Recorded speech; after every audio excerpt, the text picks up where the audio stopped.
बाबा कीनाराम जी की इस अघोर पीठ से जुड़े हुए सभी भक्तगण, श्रद्धालुजन और उपस्थित बहनों और भाइयों, आज ये मेरा सौभाग्य है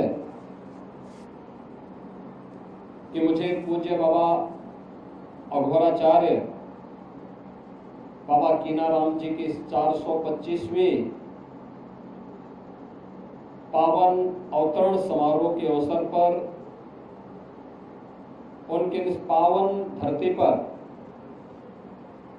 जिस धरती को यह सौभाग्य प्राप्त हुआ है कि आज से 425 वर्ष पहले उन्होंने इसी गांव के इसी स्थान पर अपना दिव्य अवतरण के माध्यम से तत्कालीन समाज की कुरीतियों को दूर करने के लिए एक दिव्य साधना को आगे बढ़ाने का कार्य किया था। ऐसे पूज्य अघोराचार्य बाबा कीनाराम जी की इस पावन जयंती कार्यक्रम पर मुझे आप सबके बीच आने का सौभाग्य प्राप्त हुआ है।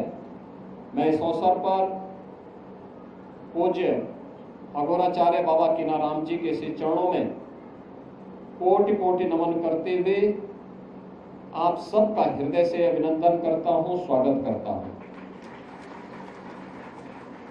मैं इसे बाबा की ही कृपा मानता हूं। मुझे कहां आज सोनभद्र में रहना था, मैं आ गया चंदौली में। यही होता है। और मेरा यह मानना है कि बाबा की कृपा के बगैर संभव नहीं था। लगता है बाबा कुछ और उनको मंजूर था और मुझे यहाँ चंदौली में यहाँ आने का आज पुनः सौभाग्य प्राप्त हुआ है। ये सच है, जन्म से ही वे दिव्य विभूति थी। एक कुलीन परिवार में उनका जन्म हुआ।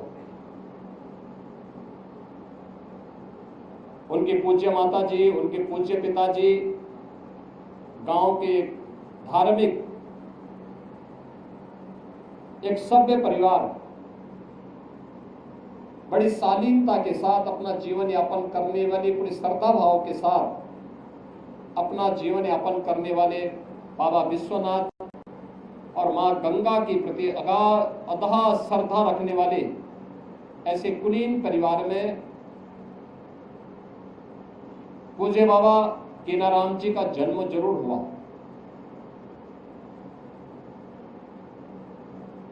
एक साधना के माध्यम से उन्होंने सिद्धि प्राप्त की और सिद्धि प्राप्त करने के बाद अक्सर होता है जब सिद्धि किसी को प्राप्त होती है या कुछ भी प्राप्त होता है तो वह उसके मद में फिर कुछ नहीं देखता, किसी को नहीं समझता। प्रभुता पाई काई मद नाही, संत तुलसीदास जी ने भी कहा।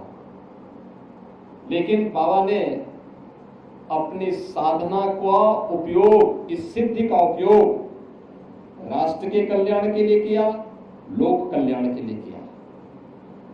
उस समय की समाज की बिगड़ती हुई स्थिति को एक देखते हुए कि देश क्यों गुलाम हुआ, क्यों विदेशी आक्रांता सफल हुए। एक तरफ उन्होंने समाज को जोड़ने का काम किया, दलितों को, आदिवासियों को, वनवासियों को, गिरवासियों को बिना भेदभाव से मुक्त एक ऐसे समाज की स्थापना का अलग जगाया था जो एक अघोराचार्य को ही के द्वारा ही संभव था, एक योगी के द्वारा ही संभव था, एक संत के द्वारा ही संभव था। उच्च कुलीन परिवार में जन्म लिया, लेकिन उन्होंने कहा नहीं, छूत अस्पृश्यता के भाव को त्यागना होगा, तभी ये देश सुरक्षित हो पाएगा।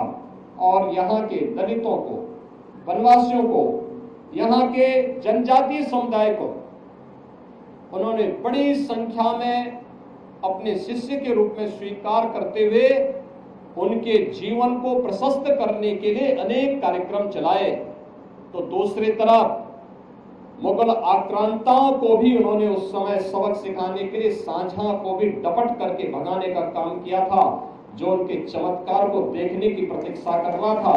उन्होंने विदेशी आक्रांता उस समय के जो शासक थे उनको फटकार लगाई थी। यानी ये चीजें दिखाती हैं एक संत और एक योगी सत्ता का गुलाम नहीं होता है, बल्कि वह अपने कदमों पर उन्हें चलने के लिए मजबूर करता है। और यही कार्य आज से 425 वर्ष पहले इसी रामगढ़ गांव में जन्मे पूज्य बाबा अघोराचार्य कीनाराम जी महाराज ने अपनी दिव्य साधना के माध्यम से हम सबके सामने प्रस्तुत किया। उनके चमत्कार के अनेक किस्से हैं। उन्होंने भारत की सभी साधना विधियों को एक साथ जोड़ करके काशी में त्रिकुंड को भी जो पवित्रता प्रदान की, वह हम सबके सामने है। हम सब इस बात को जानते हैं, हर व्यक्ति उसका गवाह है। आज भी वह विभूति और दिव्यता वहां पर और इस पूरे स्थान पर, उनकी पवित्र साधना स्थली पर भी हम सबको देखने को मिलती है। बहनों और भाइयों, ये मेरा सौभाग्य है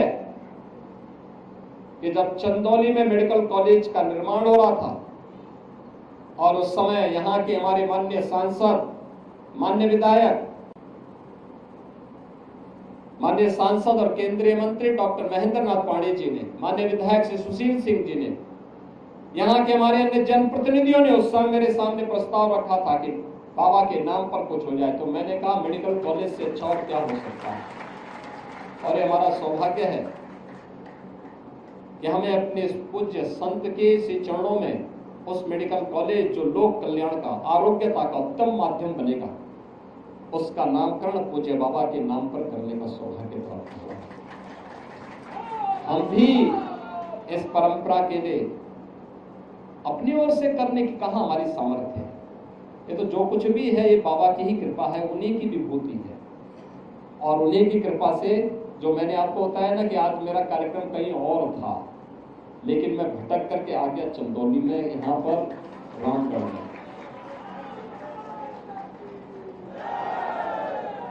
बाबा सिद्धार्थ गौतम जी को मैं समय देते देते, जब भी मैं समय देता था, पता लगता था मेरा कार्यक्रम कहीं और जगह लग जा रहा है। लगता है कि बाबा कीनाराम जी चाहते थे कि बिना मिले ही मैं स्वयं यहाँ पहुंच करके बता दूं कि नहीं, बाबा के चमत्कार जीवित हैं और बाबा आज भी सूक्ष्म दृष्टि से हम सब का संचालन कर रहे हैं, पूरी व्यवस्था का संचालन कर रहे हैं। ऐसे सिद्ध योगी अघोराचार्य बाबा कीनाराम जी के चरणों में कोटि कोटि नमन करता हूं। और बहनों और भाइयों, मुझे बहुत अच्छा लगा, समाज का हर तबका यहाँ पर आता है, बाबा का आशीर्वाद देता है बिना भेदभाव के। उस समय भी उन्होंने जो तमाम समाज सुधार के काम प्रारंभ किए थे, अघोर पीठ ने उन कार्यों को आज भी जारी रखा है। ये कार्यक्रम आज भी उसी रूप में चल रहे हैं और ये निरंतर चलते रहने चाहिए, क्योंकि यही बाबा की यही संदेश है, यही उनका उपदेश है।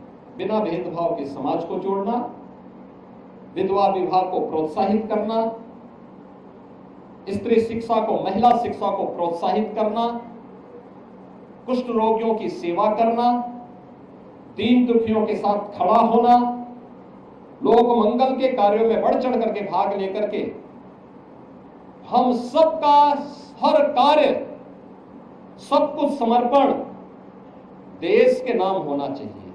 हर काम देश के नाम, राष्ट्र प्रथम के भाव के साथ हमें कार्य करना होगा।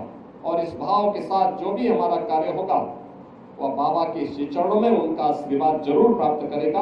आज के इस अवसर पर मैं इस पीठ के वर्तमान जो पीठाधिपति हैं अघोराचार्य बाबा सिद्धार्थ गौतम राम जी को हृदय से बधाई देता हूं कि 425वीं पावन जयंती के कार्यक्रम में हम सबको आने का अवसर प्राप्त हुआ है। और आज बाबा की इस जयंती पर आप उनके प्रतिनिधि हैं, आपको मैं इस अवसर पर बधाई देता हूं।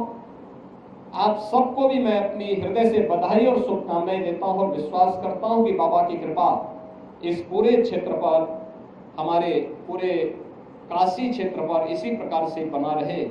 इस विश्वास के साथ मैं आप सबको बाबा केनाराम जी की 425वीं पावन जयंती पर हृदय से आपका अभिनंदन करता हूं। बाबा के श्री चरणों में नमन करते हुए अपनी वाणी को विराम देता हूं। धन्यवाद। जय हिंद। हर हर